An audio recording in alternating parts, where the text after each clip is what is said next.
High Vibe Nation is live.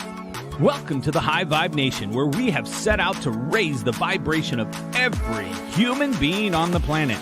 Your hosts on this journey are Sherry Gideons and Pamela Aubrey. So let's join them now in their current interview with a high-vibing individual.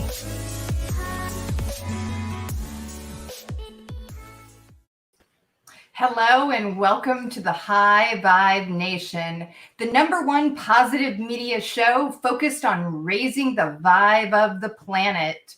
A space for you to remember the power within you. I'm your host, Sherry Gideons, and this is my co-host, Pamela Aubrey. Welcome, everyone, and welcome to our very special guest, Dr. Jeffrey Fannin, if I can say that, holds a PhD in psychology, an MBA, and a Bachelor of Science degree in mass communications. He is the founder and executive director for Thought Genius, LLC. He has worked in the neuroscience field, mapping and analyzing the brain for over 25 years. Dr. Fannin is a certified heart math trainer, also certified in stress and well-being. Over the years, Dr. Fannin has been involved in cutting-edge research, and he has created effective brain mapping and brain training programs and will be sharing more with us about these resources this evening. So welcome to the show, Dr. Fannin. Well, hi. Thanks, Pamela. I appreciate that invitation and that wonderful introduction there. So it's a pleasure to be here with you. So great to have you with us. Yeah, thanks. So as you know, on this show, we like to talk about being high vibe. So tell us what it means to you to be high vibe. Well, you know, I've lived with vibrations for such a long time. And, you know, there are different ranges of vibration. And so some days I'm high-fiving, high vibing, real high. And other days, where it's very different, where I'm, we all have different emotions, different feelings and things that are going on. And for me, high vibe is, how well are you managing your vibrations? And then also your awareness. Are you aware of where you're actually at in those vibrations? Or are we just tuned in to whatever's going on or whatever chaos is happening in our life kind of thing? So I enjoy it much better when I'm on the high vibe, so I like to be there. Absolutely. That's awesome. That's totally awesome. So Jeffrey, tell us a little bit about who you are and let's talk about your new book.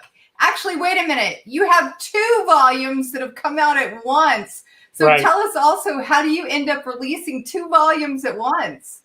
Well, it actually was quite by accident. So when I was, I've been traveling around the world and doing a lot of things and did over 4,000 brain maps on meditators and talking to them about how they can meditate better and do this and do that, and worked with a number of individuals out there that are pretty high profile. If I started mentioning a bunch of their names, you would know them. And so it's very interesting for me as I went on this journey, and I started writing those books back in 2008. And as I would travel around and engage with people, and we'll talk about some of the elements of the book here, but as I did that and accumulated page after page, and then somebody kind of urged me to dig it out of my files and get it published. It's one of these things when you're writing a book, and maybe you guys understand this since you've done that it's never quite right, but at some point you have to put the pen down and just go for it. And so I pulled it out, and we were looking at the publishing and all of that. And so then it was like 520 pages of stuff. It's like, oh my gosh, that's too big. And so we broke it into 2 volumes, and the first volume deals more with some of the natural laws and the universal laws, and then the second part is different experiences and things that we had in bringing that to light. Wow! And so tell us a little bit more about what's in the books. Well, that depends on which volume you're looking at. Volume 1. We talk about issues like we're vibrational beings living in a vibrational universe. And a lot of people may not understand the words, but what does that really mean, that we are vibrational beings? And so when you start to look at the quantum physics of things like that, that we are vibrational beings, that everything, all matter has a vibration. So when we're talking about things on the spiritual side, or just the vibration itself, and if anybody's ever seen the double slit experiment, it talks about the difference between, the vibration itself, and then through the observer effect, we're able to see that it deals with particle matter. And so what I tell a lot of people, and kind of demonstrate the physics of this, if we have a thought, whether it's a wanted thought or an unwanted thought, it doesn't matter, but it has a particular vibration. And if you hold that vibration, that thought, wanted or unwanted, for 17 seconds, then other energy that is vibrating like it will be attracted to it. Now, what happens when those things come together? It creates this thing called the constructive interference pattern. And so the energy in each of those vibrations comes together and creates this constructive interference pattern. Now, what does that mean? It means that it's taking the energy from wave A and wave B, combining them. So instead of 1 and 1, now you have the energy of 2. And so you hold more of those vibrations, to attract the same type vibration, 3, 4, 5. Once you pass 68 seconds, science tells us that what happens is it creates enough energy that now it can affect particle matter. That's how we create our own reality. So we are vibrational beings living in a vibrational universe, and it's more an issue of how are you managing your vibrations at any given moment. And so the other part of the equation here deals with if you have a wanted thought and then an unwanted thought. Well, what they're going to do is they're going to cancel each other out. So instead of 1 and 1 getting the energy of 2, now it's going to be +1 and -1, and it's going to cancel each other out. So now you're putting resistance into the field and pushing back the very thing that you're trying to attract. Wow, that is so interesting. So it's interesting that somehow we, humanity, are all bound together. So how does that actually work? Yeah, that was a hard pill for me to swallow, and so many years ago, as I was, traveling around the world and doing some things, and I actually had was in Montreal, and I was speaking at a conference in Montreal, and Nassim Haramein was also there. Well, I followed Nassim Haramein, and he's a world-class physicist, and has a movie out, and it's about how we are all connected. So from the science side, he was able to explain to people how we are all connected. And that's one of the things, that we were talking, before the show about our vibrations and with coherence. And one of the things that happens when we look at the energy field around us, and so you can liken it to a cell phone. A cell phone is going to have a field around the cell phone. And in that field is going to be the text message, the email, the conversation, whatever it is. And that field is going to connect to the cell tower, and so those two fields connect together.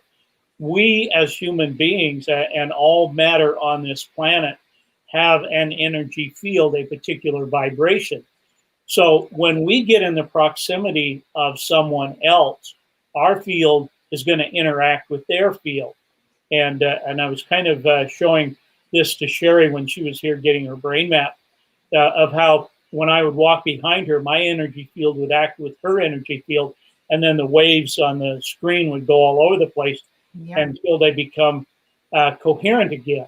So in the aspect of that, when we walk into a room, we can tell whether somebody is happy, whether they're sad, whether they're upset, whatever that is, and that's part of our intuition.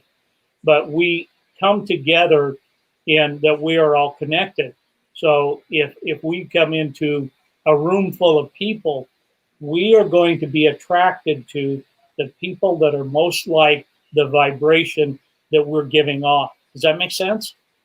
Total sense. Absolutely. Fascinating. Well, and along with that, go ahead. I was just going to say that if you're giving off a negative vibration, or maybe you have you're needing something and your needs are not being met, you're going to be attracted to the person who is most like you, not the one that's going to help you, but the one that is most like you. And so oftentimes we will get engaged in a relationship with somebody, and maybe they're not the best person for us. And, down the road, we find out that our vibrations, they don't match at all. And so the more there is a disparity between your vibration and somebody else's vibration, the less and less you want to be around them. So that's when we like to be around like-minded people, because they're vibrating at the same rate.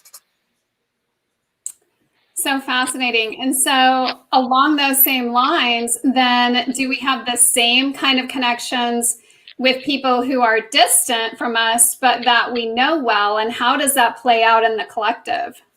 Yeah, well, that's very interesting, because in volume 2 of the books, and I'll kind of wander a little bit astray from your question here, but when we were traveling around the world, and this happened many times in many countries with different audiences. So as we were traveling around, we'd have a bank of computers back in the back of the room and be doing about 8 people. So it was not uncommon in one of these 5-day events for us to do 350 or 400 brain maps, on people, and then have to talk to them about this. But when the energy in the room, and we would have some scientific equipment that we could measure the energy. So in 2015, when I was doing work on energy healing and how that works, we had this device. It's called a Sputnik. It's like 6 inches tall, looks like a marble with spikes on it, and we could measure the conductance of the energy at any given time. So in that particular study, we could look at the vibrations from the person who was a giver and also the person receiver, and looking at the energy. So in this other situation, we would look at the rise in energy each day in the rooms and be able to tell. And so what happens when we look at string theory, now I'm going to get a little bit deep for the moment, but I will come back to answer the question. In string theory, we understand in the physics of that, there are really 12 different realms that are available. Now, what happens is the vibration of those realms. So the vibration may be very high, and as our vibrations would rise up, and then they could only come down so far, and when the distance got right, then there could be an interaction between things. So what do I mean by that? So here we have this bank of computers, and we are brain mapping people as we're doing this. And you know how when somebody walks up behind you, you can tell somebody's behind you? Well, I would have that feeling, and other people on my team would have that feeling. And I'd turn around and look, and there would be nobody there. Now, that's not the spooky part of it. The spooky part of it is that we had this feeling that there were entities in the back of the room, maybe 15 or 20 feet behind us, and they were taking turns coming up and standing over our shoulders and looking at what we were recording. So this wasn't just a weird event. It's that as the energy in the room rose up high enough that these entities were able to interact with us. Afterwards, we had people who were saying they saw giant beings in the room, things like that. And this happened multiple times in multiple countries with different audiences. So how do you explain that? So if you go back to the whole quantum physics point of view and look that we are all entangled, and so we are all together. So not just here on a physical plane where, if I get in your presence and you're in my presence, then we are vibrating and there's an interaction, a communication that's going on there, but that also extends to higher vibrations, in other spheres. I know that's a little hard to wrap your mind around. And if somebody had just told me this story, I wouldn't have believed it. But having lived it and wrote about it in the books, because it actually happened that way. Wow. It's so interesting. And we hear there's been stories of this all through history, right? Recorded stories of this happening to people. But now we're actually able to measure that in some way. Yeah, well, actually, what I think is a really good way to look at that is how is your tuner? So let's take, for example, that the average person, their tuner or their brain, if you will, is 0 to 60 hertz. That's kind of the common thing that we look at. Now, does that mean that the broadcast isn't happening? So if you go up to 100 hertz or 200 hertz or higher, it doesn't mean that the broadcast isn't happening. It just means your tuner is not tuned well enough or developed enough in order to receive that. So one of the things that I talk about in the book is when we look at the thalamus of the brain, that's where is our most creative element and where our subconscious beliefs live and things like that. And so out of the top of the thalamus, it's like an almond shape. So at the top of the thalamus, there are these things called reticular cells.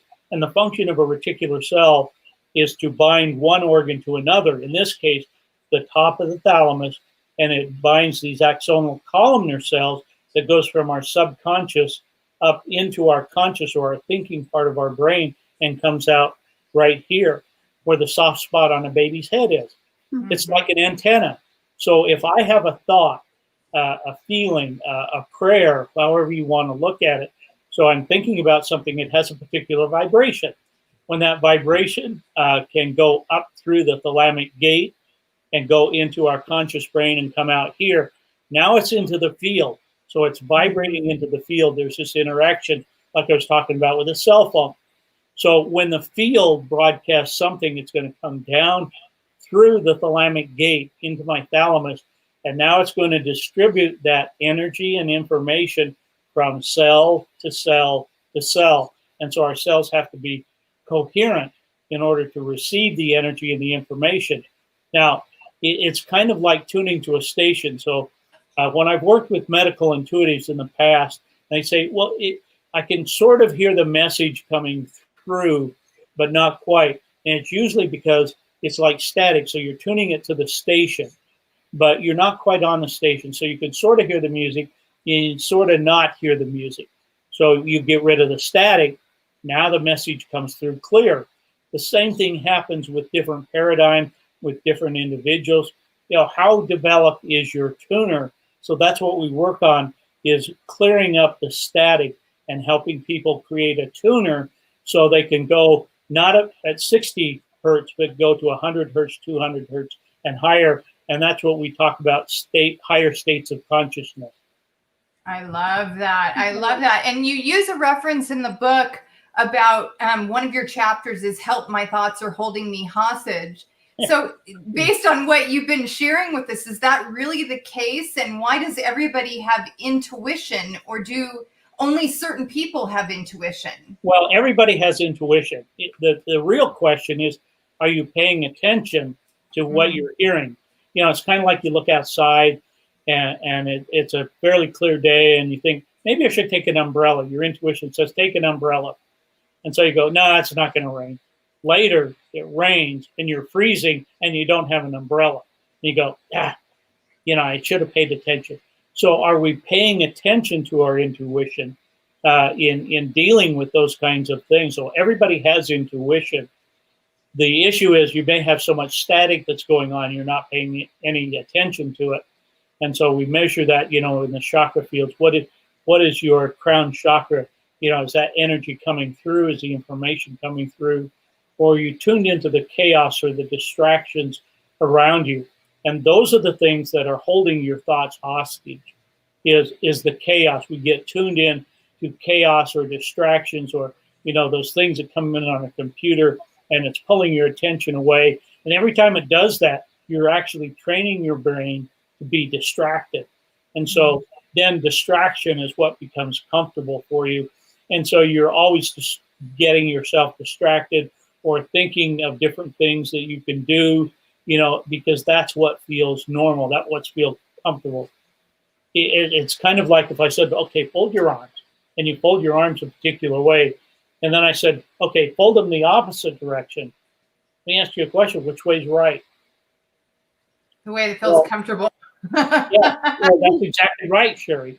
It's whatever is comfortable because you've developed the neural pathways that's what is familiar to you.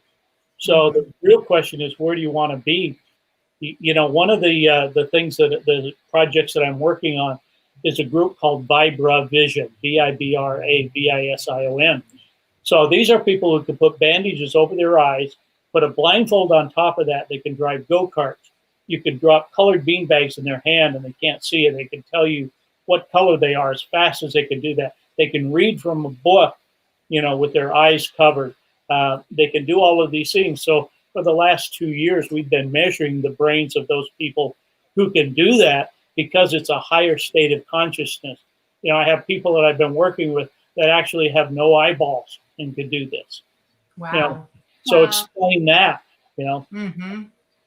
Well, and that's so interesting because once upon a time I was a massage therapist, and one of the things that I found out relatively quickly was that it was like I would get information from someone else's body as to what I needed to do. And I always wondered how does that transfer take place, and I always felt like I was sort of almost in a meditative state when I was doing the work. So how do we start to tune out the static and move into that space, you know, more consistently? Well, one of the ways is, first of all, is meditation, being able to meditate.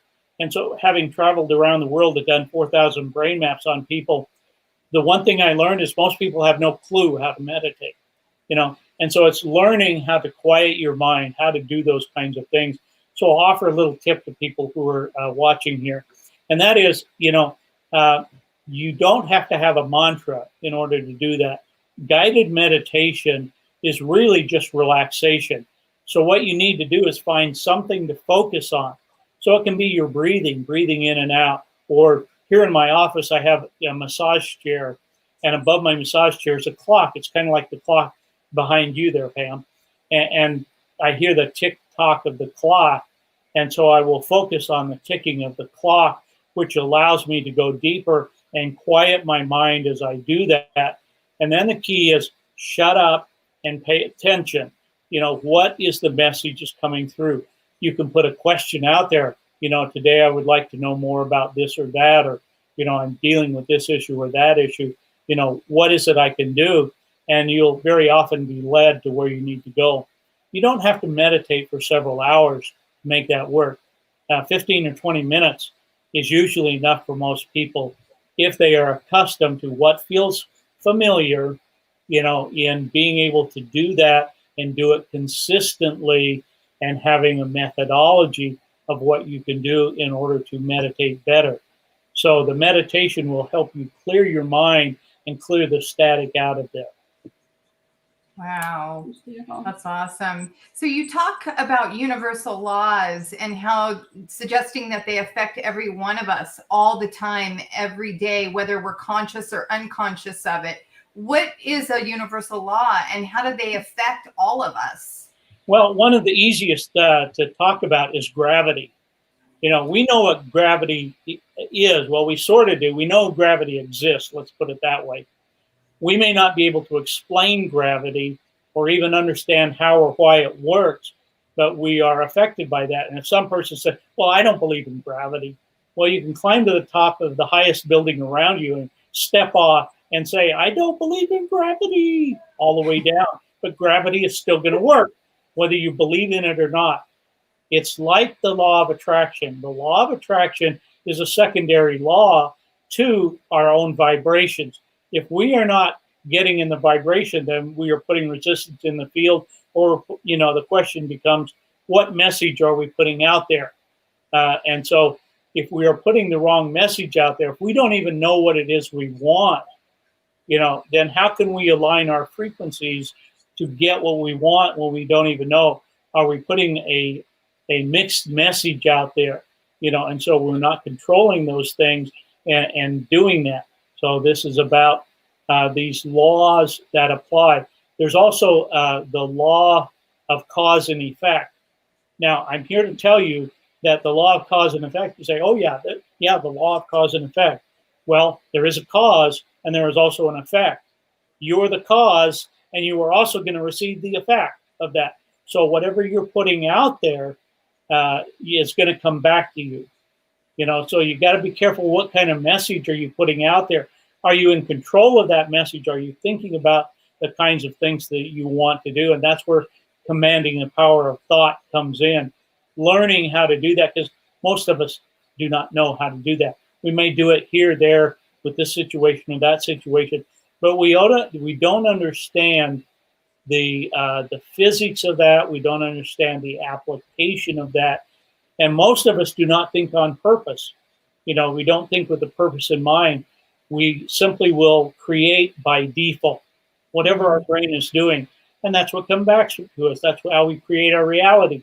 So if you're not getting the reality you want, you need to learn how to train your thinking, train your thoughts, because everything is thought. Thoughts are things. Mm-hmm.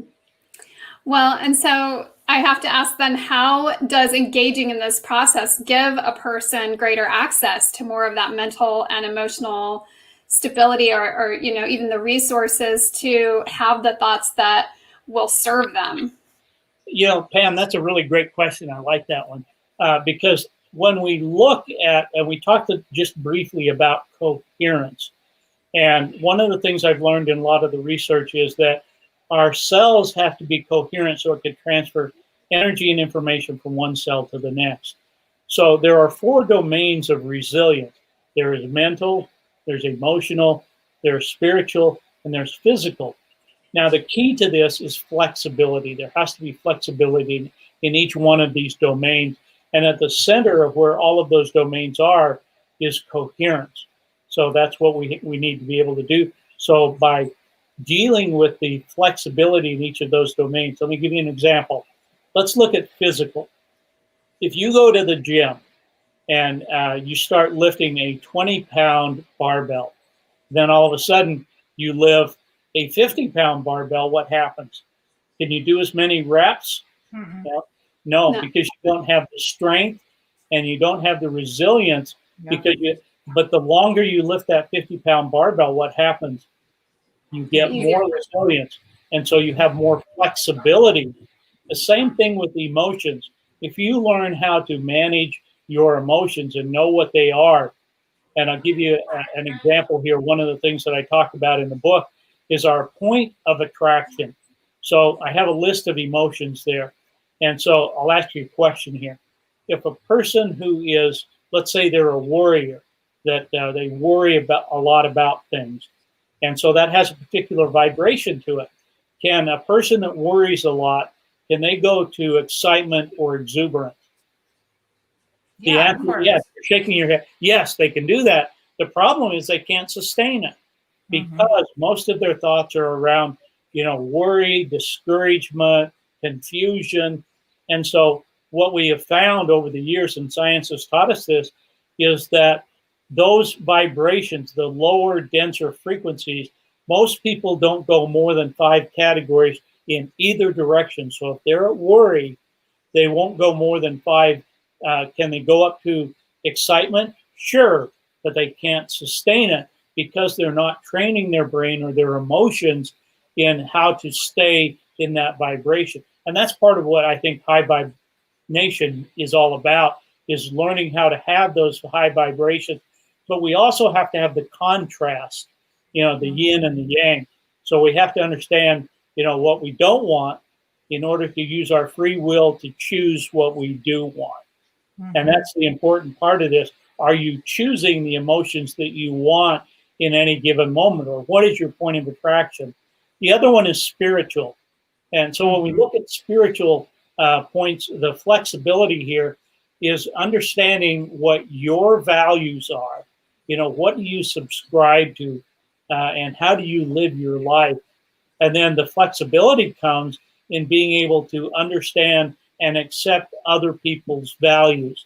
Whether you agree with them or not doesn't matter, but are you flexible enough, because it is a vibrational thing that's happening for people, in that spiritual realm, and to be able to have the fluidity to move, not give up the space of where you're at to totally take on their space.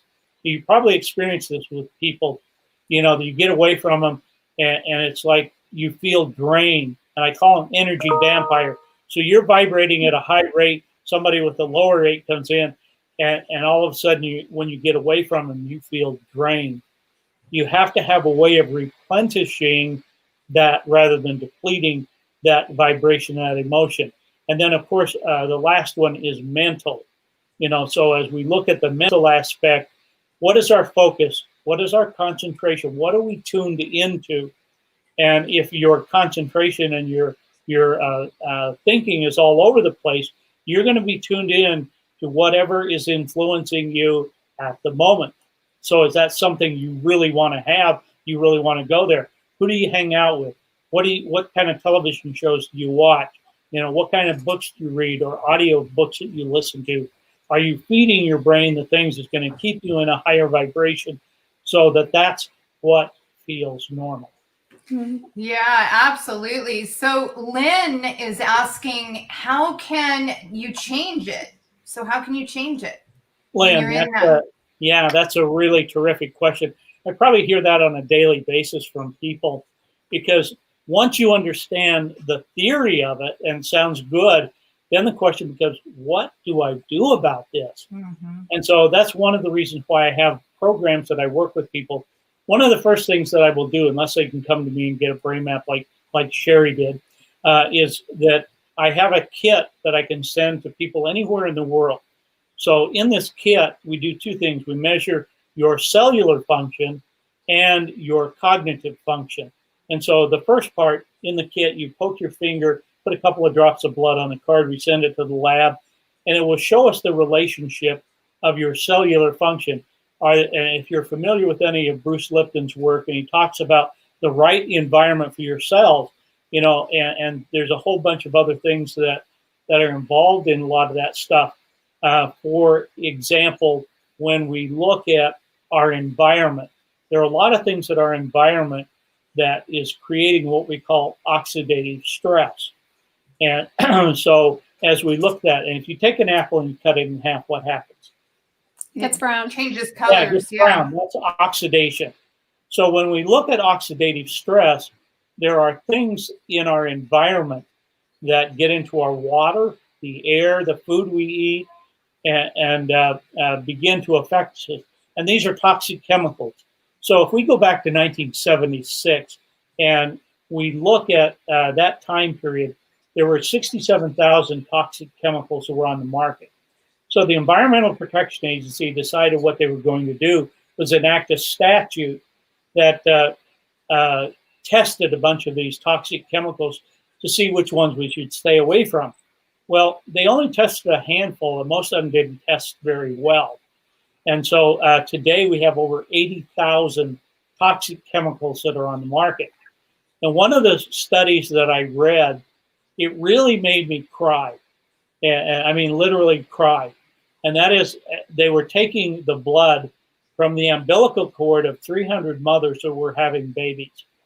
And what they found is, as an average of these 300 mothers, that these babies, before they took their very first breath of life, that they had been exposed as an average to as 276 toxic chemicals.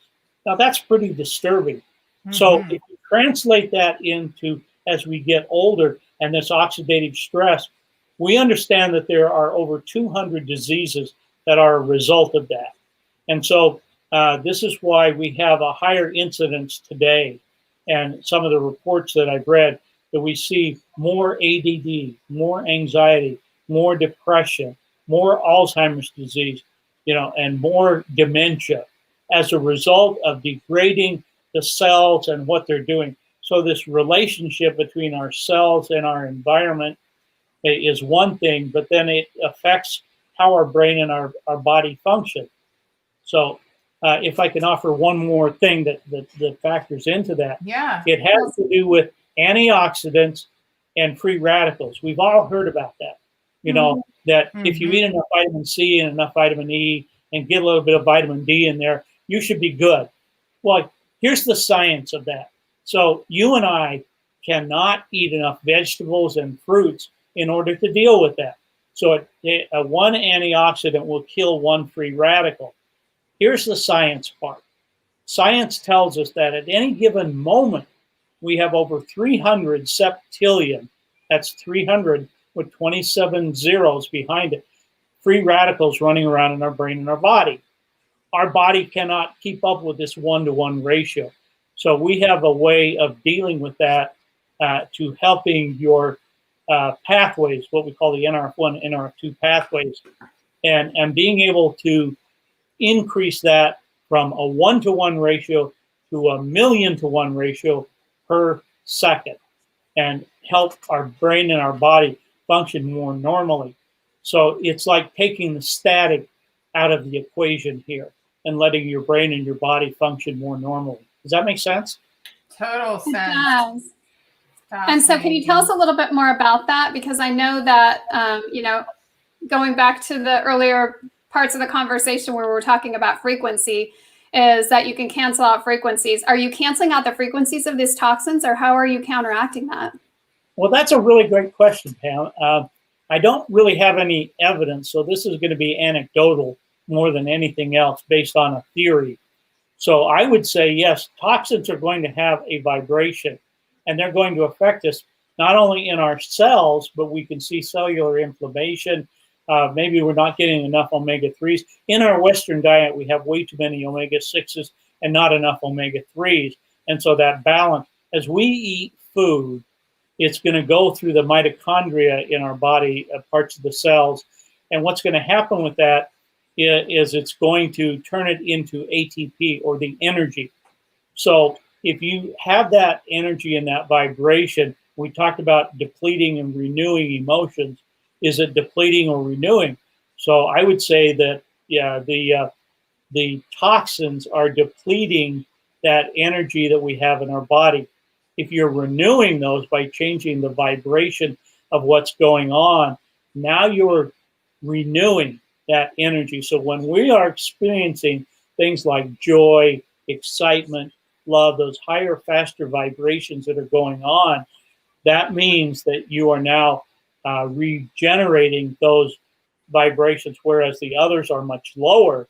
And so they're causing you to deplete the energy when we're feeling anger, frustration, overwhelm, even using lesser frequency or emotions, of calmness and peace and things like that. You're still depleting what's going on. So you need to get into that renewal part where you renew the frequencies and you're living at that higher vibration. So there's the justification for your show. I love that a lot, because it takes me back to the conversation when you were mentioning about heart coherence and using the what I would classify as the healing spiritual modalities. And I can use the example of, I had a heart attack right a week after the delivery of twins. And I was given a diagnosis, and the diagnosis could have been scary, and I could have been all caught up in fear. But instead of going into that, I raised the vibration to joy. I went into my imagination and used that part and imagined my blood, flowing perfectly, my heart flowing perfectly. So would you say that I was in heart coherence during those times that I was going into that? Well, exactly. I mean, you're here talking about it. So Right. Obviously there had to be a shift of energy and information, and you became more coherent simply by visualizing what your heart and your brain were doing. And the world is full of situations where people have healed themselves, and we look at self-healing. And that's why we did the study on energy healing.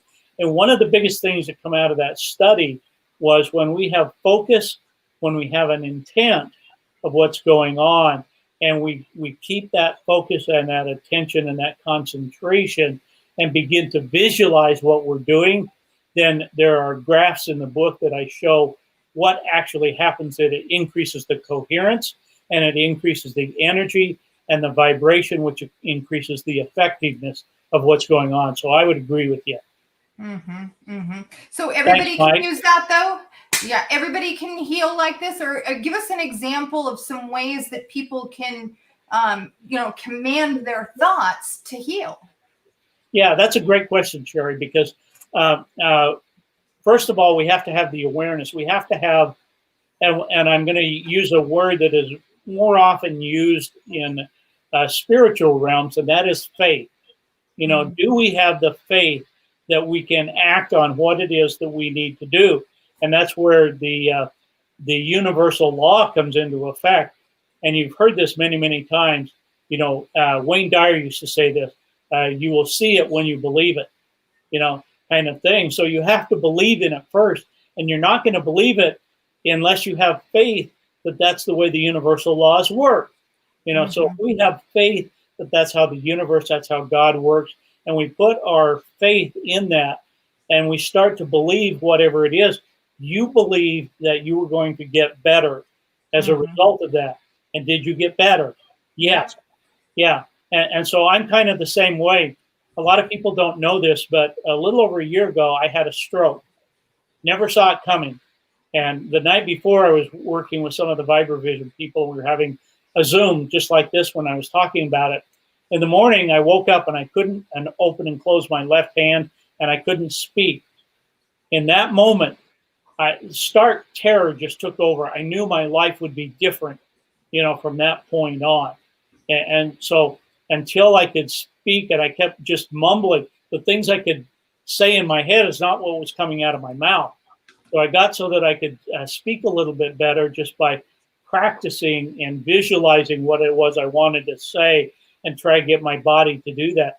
So then I was able to call 911. And because I live alone, the ambulance came and got me, took me to the hospital.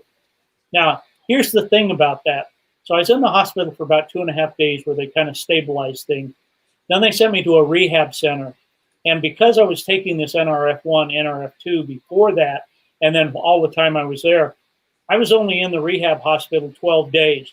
So I had to learn to swallow. I had to learn how to talk.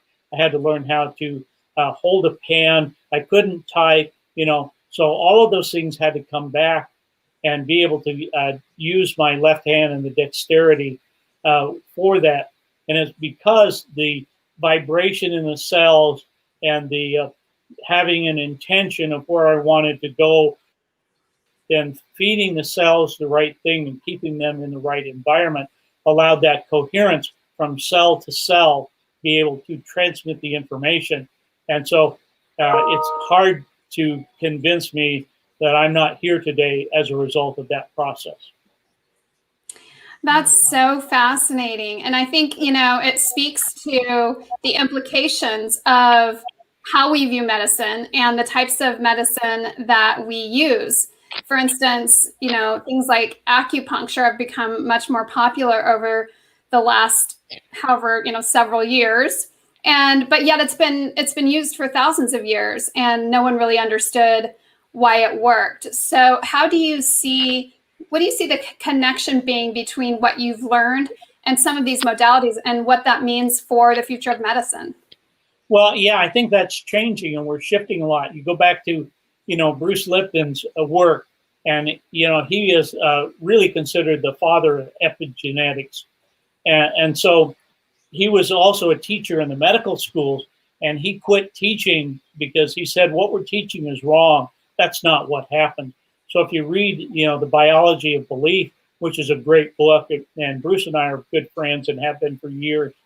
And so, I've done his brain map, and we've had great conversation about that, but that's not what we're talking about here. But it's about creating the right environment and understanding. When we look at things like acupuncture, and you're going in and you're changing the vibration and the direction, the spin of what's happening in that meridian, and allowing the body to heal, we're influencing it, just like with Reiki and other modalities, where we're getting the energy to flow in the body and keep that energy flowing. It's when the energy gets stuck that we begin to have diseases. When we start to have oxidative stress, when things that don't belong there are there, and so this is about, learning what do I need to do and how do I need to go about this? What's off in my system where I can put my focus and attention on what needs to be done. And that's kind of what we do. And then there's an educational component to that. And that is learning about the universe and how it works and what the laws are and how to do, this mind thinking.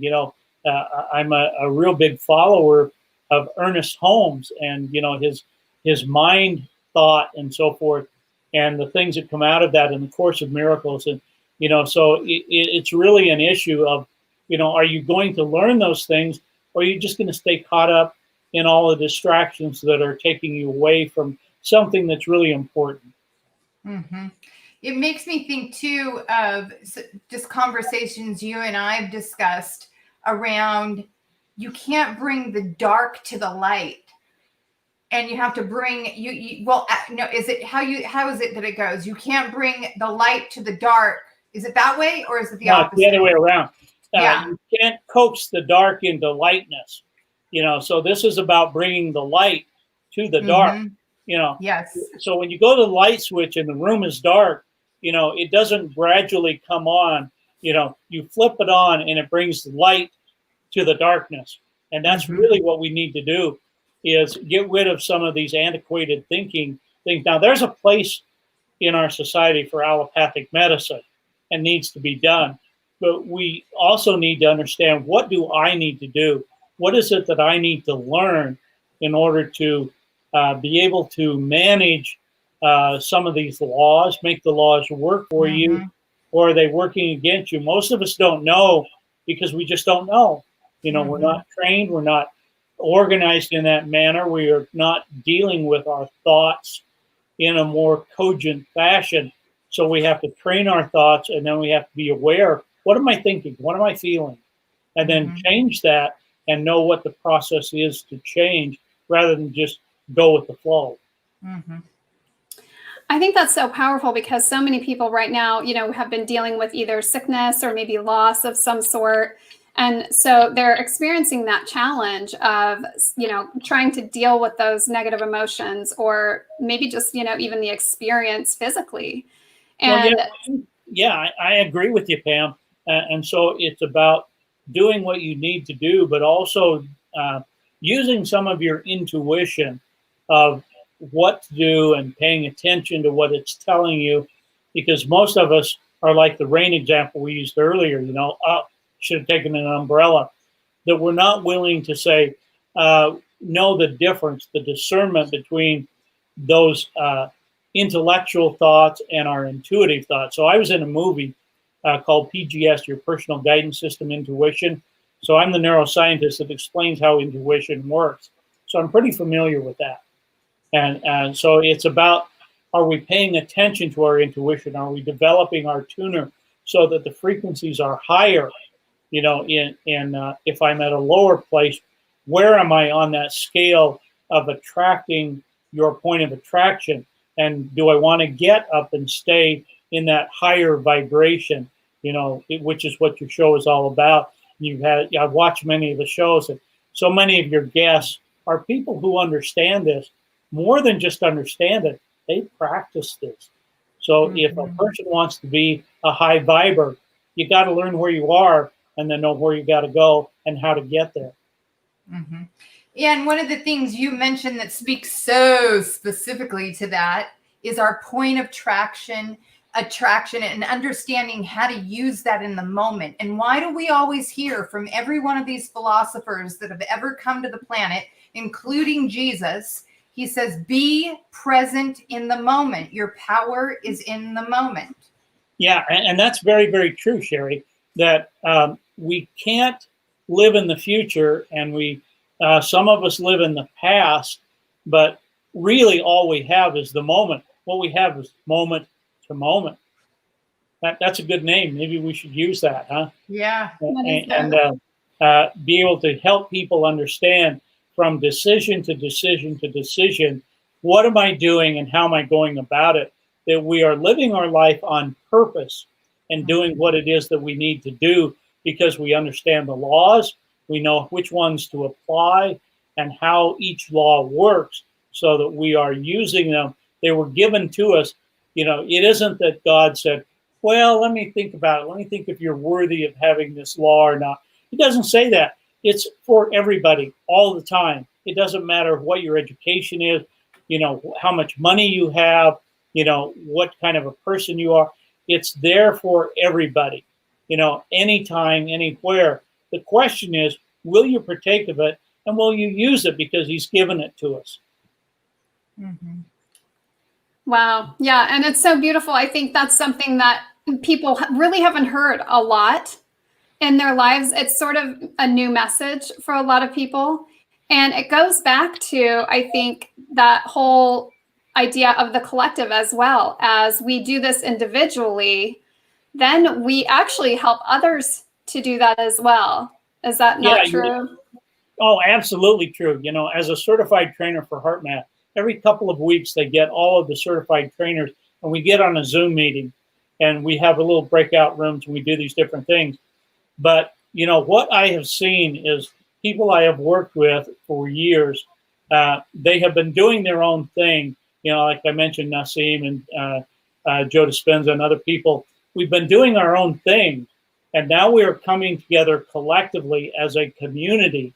And more people, like in HeartMath, we talk about what other HeartMath trainers are doing and what they're seeing.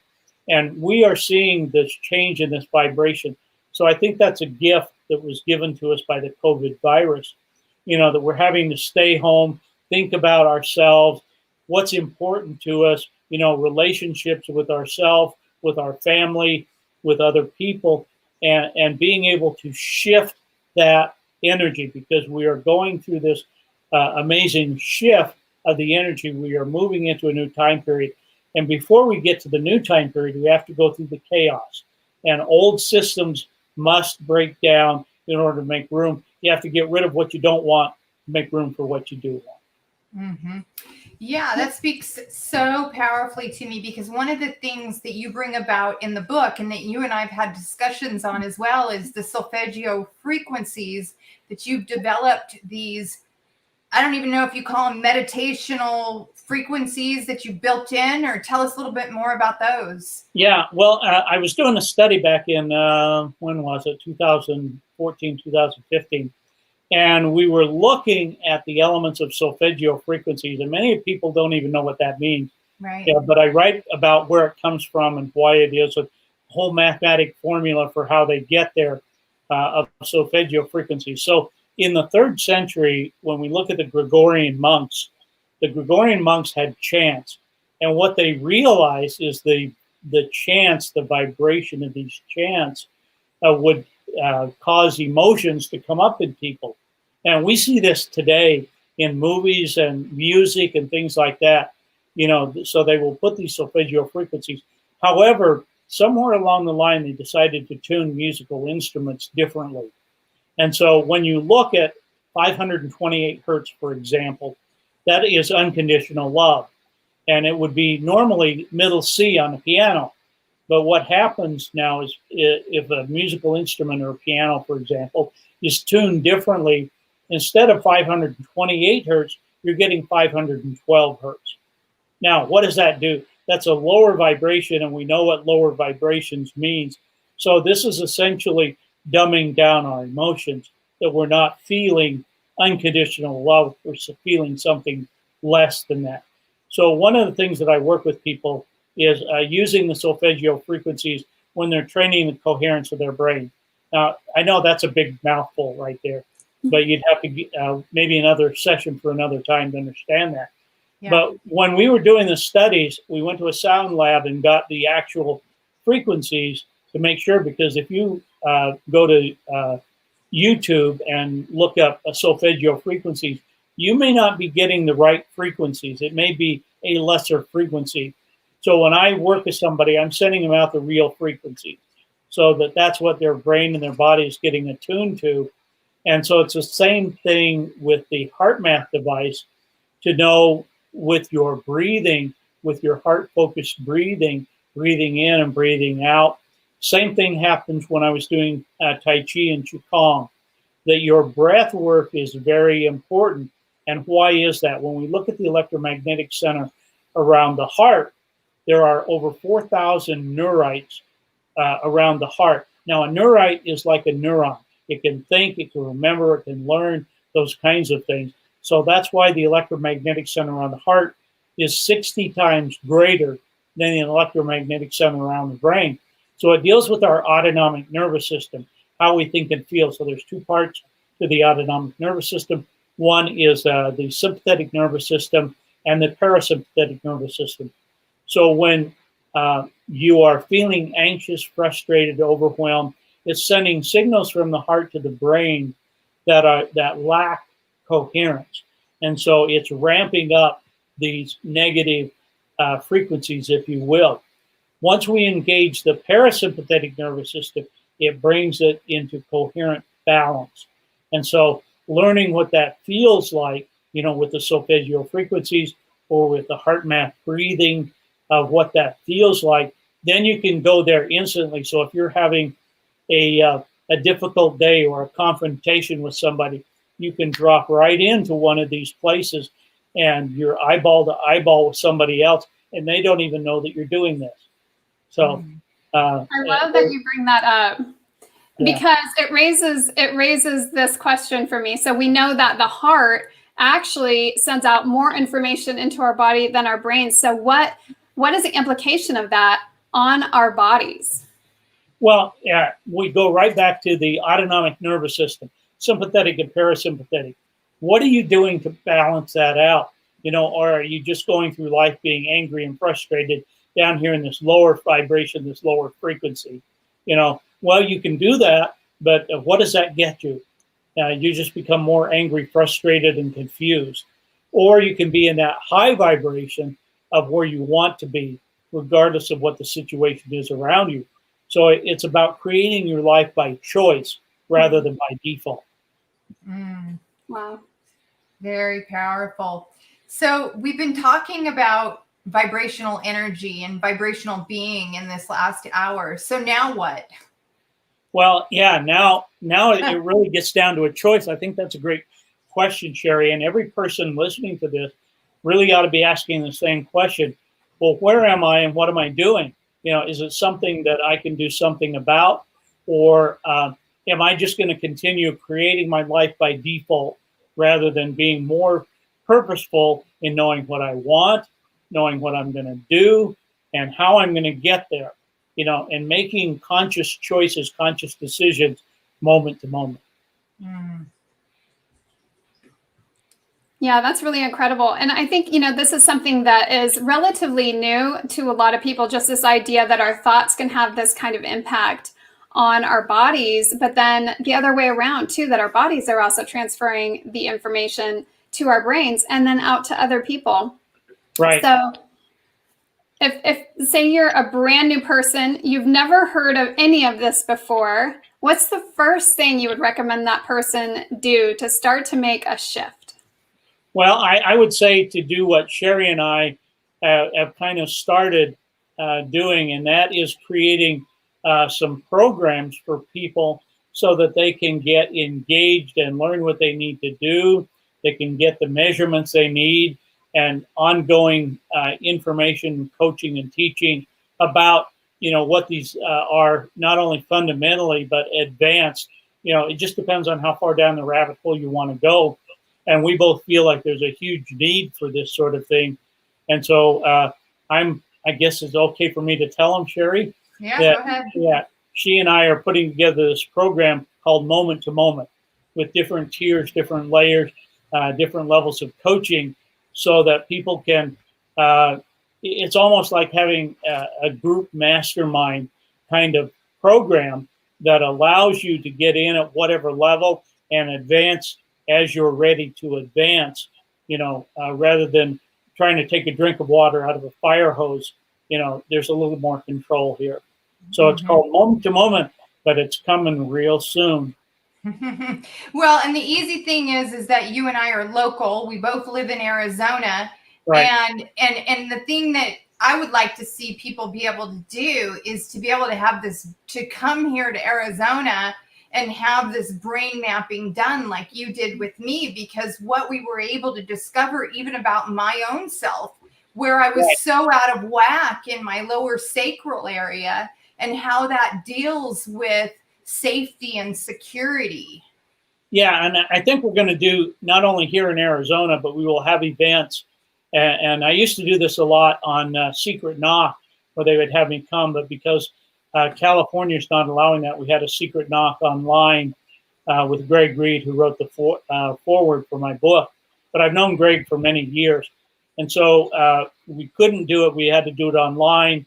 And the next live one is going to be in March, where we'll be doing it in San Diego. But Sherry and I will be doing different cities and different events as travel opens up and allows that.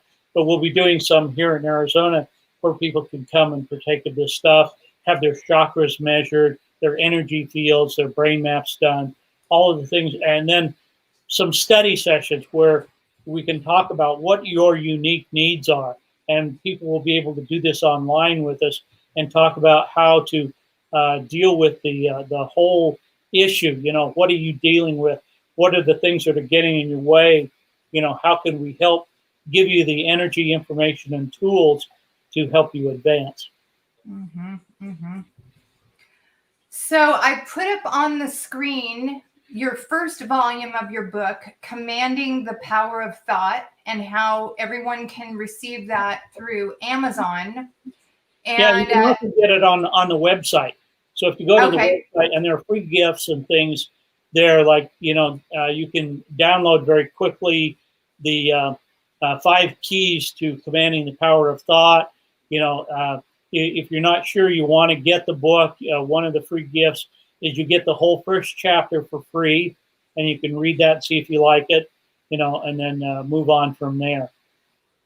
One of the other gifts, I think, is I wrote a little white paper. It's about 20 pages long, understanding your brainwaves, to understand what each of the brainwaves are, what they do, and why. Love that. So go ahead and tell our audience for our podcast, go ahead and repeat your website for us.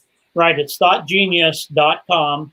Anybody can go there, get the information. So we're going to have a whole section on moment to moment that is different. You can see about brain training. There's videos. There's free gifts. There's all kinds of things. You can find out how to get engaged with us on moment to moment. You can look on Facebook. You can find me there. It's Jeffrey.Fannin, FANNIN.9. That's my Facebook. So I have, Facebook and Twitter. You can engage social media on Instagram. You can find me as Dr. Brain_Fitness, Dr. Brain Fitness, or you can just look for Jeff Fannin and you'll find me there. And then we also have Twitter, which is Thought Genius TM. So I look forward to not only passing a lot of this information to you. Oh, we forgot the LinkedIn one. LinkedIn is Dr. Fannin, PhD on LinkedIn. But we want to help people get the information, and not just the information. I mean, it's great to have information, but I think it's more important to know what to do, when to do it, and how to do it. And so that's what Moment to Moment is all about. Awesome. Well, thank you so much, Dr. Fannin. We've really appreciated you sharing this with all of our audience members. And thank you, all of our audience members, for your ongoing support as always. The show is just getting bigger and bigger, and higher vibrations are spilling out all over the place. So Pamela and I are grateful for every single one of you and what you bring. And thank you for sharing it out. Pam, why don't you go ahead and share with our audience how to find us? Well, you can find us on the web, of course, at thehighvibenation.com, also on Facebook at The High Vibe Nation, and of course on Instagram at The High Vibe Nation. Awesome. Well, thank you all once again, and we will see you on Wednesday night. We are available on Monday nights at 5:00 p.m. Pacific Standard Time on The High Vibe Nation. And we are available on Wednesdays at 5:00 p.m. Pacific Standard Time on The High Vibe Nation. Until then, have an amazing next couple of days. Bye-bye now. Bye. From everybody here at the High Vibe Nation, we want to say thank you for choosing to raise your vibration. And of course, please like, share, and subscribe. If you need to find us on the web, check us out at www.thehighvibenation.com. Looking forward to seeing you on the next episode, and keep high vibing.